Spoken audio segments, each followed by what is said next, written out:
Vous avez toujours rêvé de savoir comment utiliser la fenêtre scène de Unity? Cette vidéo est faite pour vous. Bienvenue sur le Patch Note, et aujourd'hui, nous allons découvrir tous les secrets de la scène, et surtout de la fenêtre scène de Unity.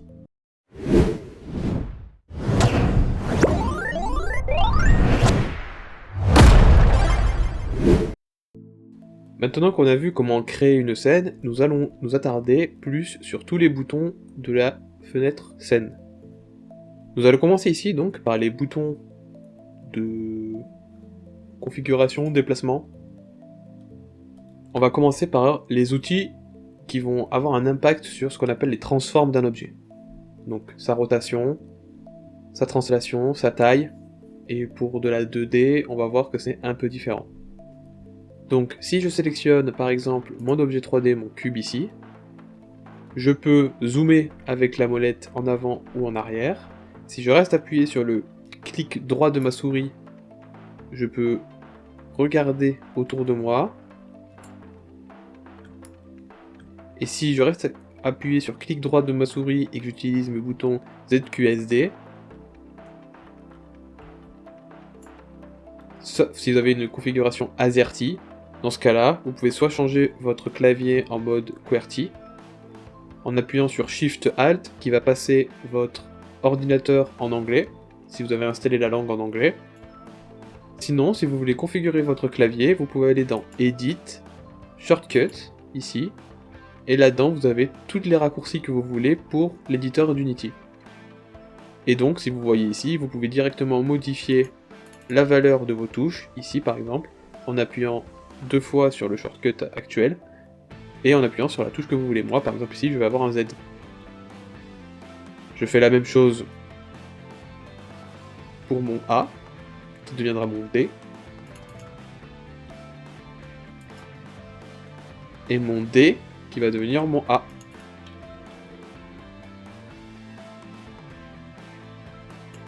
Une fois cela fait, vous pouvez retenter en cliquant sur le bouton droit de votre souris et en appuyant sur les touches ZQSD. Vous pouvez aussi appuyer sur Alt, clic droit, pour faire un zoom dézoom avec la souris. Bien. Une fois que vous avez un objet sélectionné, vous voyez ici que vous avez une représentation de sa transforme dans le monde 3D. Il faut savoir que dans ce monde 3D, il y a deux repères différents. Il y a le repère global, qui va être commun à tous les objets qu'on a dans notre scène, et le repère local. Chaque objet va avoir un repère local. Si je prends par exemple un exemple, ici, donc ce bouton-là permet de changer le repère. Je me mets en global. Là, vous voyez qu'il n'y a rien qui change, mais si je prends mon objet et que je le tourne, le repère va rester le même. Sauf que mon objet a une rotation. Parce que son repère local a lui bougé. Si je le retourne ici, cette fois le repère reste à l'endroit dans lequel je l'ai tourné. C'est la même chose pour le déplacement. Si je le déplace ici, il va se déplacer le long de ma flèche bleue. Si je me remets en global, il va se déplacer le long de ma flèche bleue, mais dans la direction globale. Donc ça c'est un point important. Maintenant je vais vous expliquer en détail tous les boutons. Nous avons donc ici la main. La main permet de se déplacer dans son environnement 3D. C'est pratique pour pouvoir se déplacer dans notre environnement. Ici la croix avec des flèches, c'est tout simplement pour pouvoir déplacer notre objet. Donc comme je vous l'ai montré avant, soit en global, soit en local. On a ici après les doubles flèches pour faire tourner notre objet. Chaque couleur représente un axe de rotation. Nous avons ici l'axe bleu, c'est l'axe Z qui est ici. L'axe rouge, c'est le X qui est ici. Et l'axe vert, c'est l'axe Y qui pointe normalement vers le haut, dans notre repère global. Et nous avons après le scale, donc pour modifier la taille en fonction de l'axe, toujours pareil. Et nous avons donc l'outil Rect, qui est une combinaison des outils de déplacement, de rotation et de taille. Donc en fait on peut modifier tout en même temps. Ensuite vous avez en dessous l'outil global, en fait c'est l'outil Transform. C'est l'outil qui va permettre de tout faire en même temps. Donc on peut cliquer dessus et appliquer une rotation, appliquer une translation, et appliquer un mouvement dans un plan, et c'est pas mal. Donc voilà pour les outils de base de positionnement dans un environnement 3D sur Unity. Et on va passer maintenant à la barre au-dessus. Donc au niveau de notre barre d'outils, nous avons en premier le pivot. Donc en fait, le pivot, ça va servir à savoir par où nous allons déplacer nos objets 3D. Donc par exemple, si je prends Center, ça va récupérer le centre de notre objet et positionner notre repère au centre de l'objet. Si je prends le pivot, cela va sélectionner notre objet à son pivot. Donc le pivot, ça va être un point que l'on a défini par exemple dans un modèle 3D qui va permettre d'avoir notre point par lequel on va voir toutes nos transformations. Donc par exemple, si on appuie sur le bouton V, qui est un raccourci, on peut changer le point de pivot de notre objet en allant sur chaque coin. Et on peut déplacer notre objet à partir de ce point-là. Ensuite, nous avons notre bouton global local, donc ça je vous ai déjà expliqué, c'est pour changer le repère, soit c'est en global, soit c'est en local. À côté. Alors à côté, ça va être tout ce qui est paramètres de grille, c'est-à-dire que la grille que vous voyez affichée dans l'éditeur, en fait, c'est une grille de positionnement qui va vous permettre de positionner vos objets plus facilement. Par exemple, ici, je vais positionner mes objets à 0,25. Ici, par exemple, vous avez le bouton pour voir la grille ou pas, et régler à l'intérieur tous les paramètres que vous voulez voir. Donc par exemple, dans quel plan vous voulez voir votre grille, l'opacité. L'opacité, c'est donc le paramètre qui va permettre de voir plus ou moins votre grille.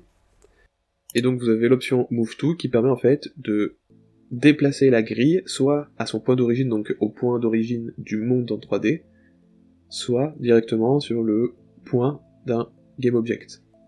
Donc le ToHandle permet d'aller sur un point d'un GameObject, et le ToOrigin de remplacer la grille à son point d'origine. Vous pouvez bien sûr réinitialiser les paramètres que vous avez modifiés en appuyant sur les 3 petits points en haut. Et à côté de ça, vous avez ce qu'on appelle le snapping. En gros, c'est un outil qui va permettre de déplacer nos éléments de manière incrémentale, avec une certaine distance. Donc ici, par exemple, nous allons déplacer nos objets de 0,25 d'unité sur Unity, et on va snap to grid, donc c'est-à-dire qu'on va déplacer en fonction de notre grille. On peut aussi snapper la rotation et le scale, donc là en fait on va tourner de 15 degrés pour chaque rotation, et on va augmenter de 1 pour chaque scale.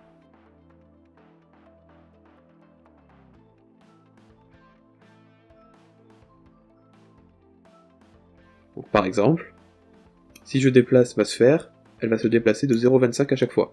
Alors là on voit pas grand chose, mais si j'augmente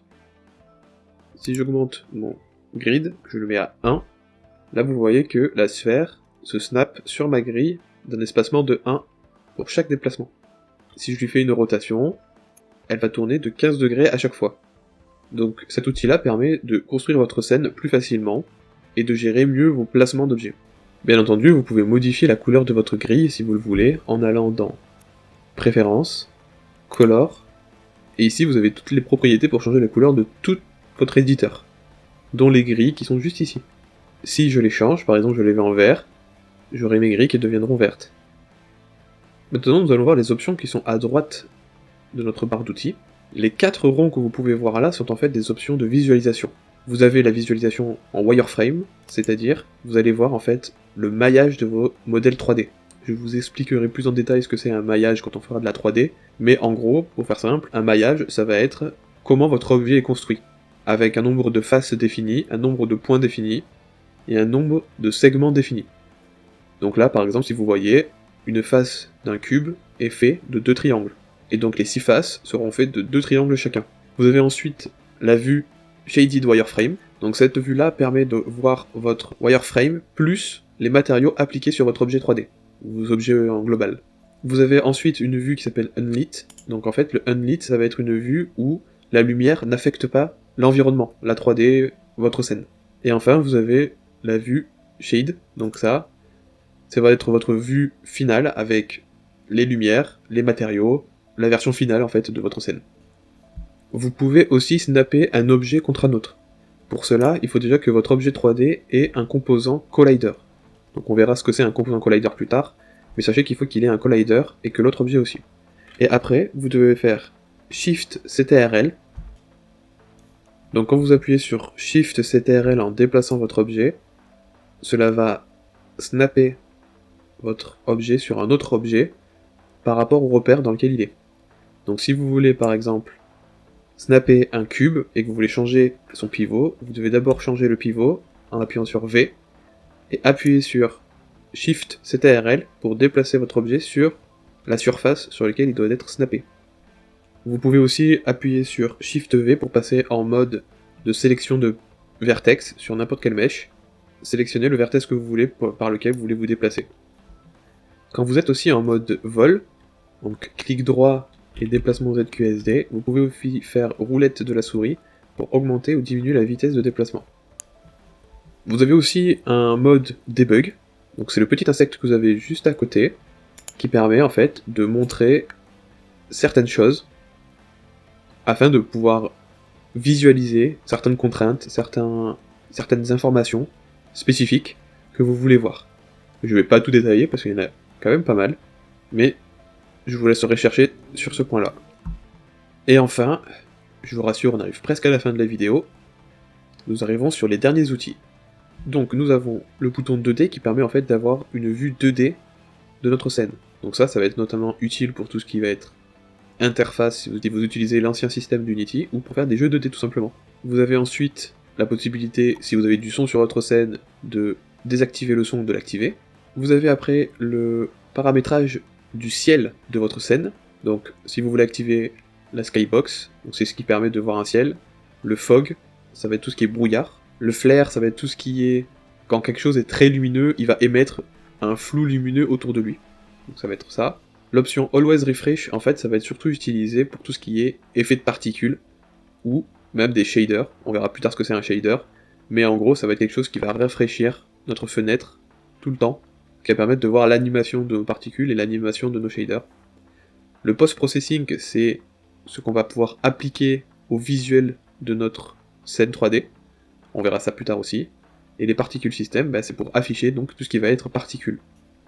Vous avez ensuite le bouton qui s'appelle Scene Visibility. En gros, ce bouton permet de cacher ici, dans la hiérarchie, les objets qui vont être non visibles. En fait, dans la hiérarchie, vous avez deux colonnes ici qui vont permettre de vous définir si l'objet est visible et si l'objet est sélectionnable. Si vous mettez un objet non visible, donc c'est l'œil barré, il sera toujours visible dans votre scène, et si vous ne voulez plus le voir dans votre scène, il faut appuyer sur l'œil ici, et il va disparaître. Vous avez ensuite la configuration caméra pour votre scène. Donc ici, ça va être la représentation de votre scène, non pas la caméra réelle qu'on va ajouter après sur notre scène, mais vous, ce que vous voyez à travers la fenêtre scène. Donc vous pouvez modifier le field of view, donc ça c'est le point de vue, c'est le champ plutôt, c'est-à-dire si vous mettez à 60, ça va faire 60 degrés de visualisation. Si vous augmentez, vous allez avoir plus de visibilité, mais ce sera complètement déformé. Vous allez avoir ensuite le dynamic clipping, donc en fait ça c'est ce qui va permettre de modifier ce que vous voyez de loin et ce que vous voyez de près.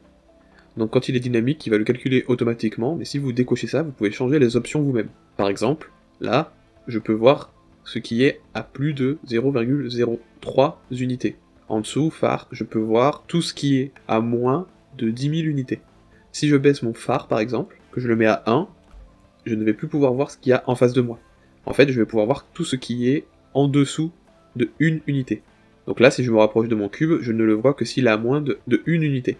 Après, vous avez l'option Occlusion Culling. Alors cette option-là permet de ne pas rendre et de ne pas calculer la visualisation des objets de votre scène qui ne sont pas dans le champ de la caméra. Ce qui permet une meilleure performance dans votre scène 3D si vous avez beaucoup d'objets par exemple.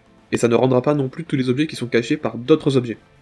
Vous avez ensuite les options de navigation. Donc en fait ça c'est ce qu'on a vu tout à l'heure, c'est le mouvement en mode vol de votre caméra. Donc vous pouvez choisir de faire une caméra easing, c'est-à-dire que votre caméra, quand vous allez commencer à accélérer, elle va prendre son accélération au fur et à mesure. Et pareil, elle va décélérer. Si vous décochez cette option, vous allez avoir une accélération, une vitesse plutôt linéaire. Ce qui fait que vous n'allez pas avoir de transition quand vous allez démarrer votre mode vol ou quand vous allez l'arrêter. Si je décoche par exemple, et que je me mets en mode vol, vous voyez, je vole de manière linéaire. Ensuite, vous pouvez choisir d'avoir l'accélération de la caméra grâce à la roulette, et en dessous, vous avez donc la possibilité de modifier la vitesse de votre caméra. Donc c'est ce que je vous ai montré avec la molette tout à l'heure. Donc là, je suis à une vitesse ici, et je vais avoir mon minimum et mon maximum. ce qui va me permettre, quand je vais être en mode vol, de pouvoir aller au maximum ou au minimum. Et enfin, dernier bouton et non des moindres, c'est un bouton qui peut être vraiment intéressant parce qu'en fait, il va vous permettre de sélectionner ce que vous voulez voir dans votre scène 3D. Donc il y a énormément d'options, et je vous laisserai regarder, mais pour faire court, vous pouvez choisir donc, dans l'onglet général, si vous voulez afficher les icônes 3D, la taille de ces icônes. On verra à l'usage ces différentes options, parce que sinon la vidéo va commencer à être vraiment très longue. Petite astuce aussi, si vous voulez vous centrer sur un objet, vous pouvez le sélectionner soit dans votre scène 3D, soit dans la hiérarchie, et appuyer sur F. Vous allez vous centrer directement sur votre objet. Plutôt pratique quand vous êtes perdu dans votre scène.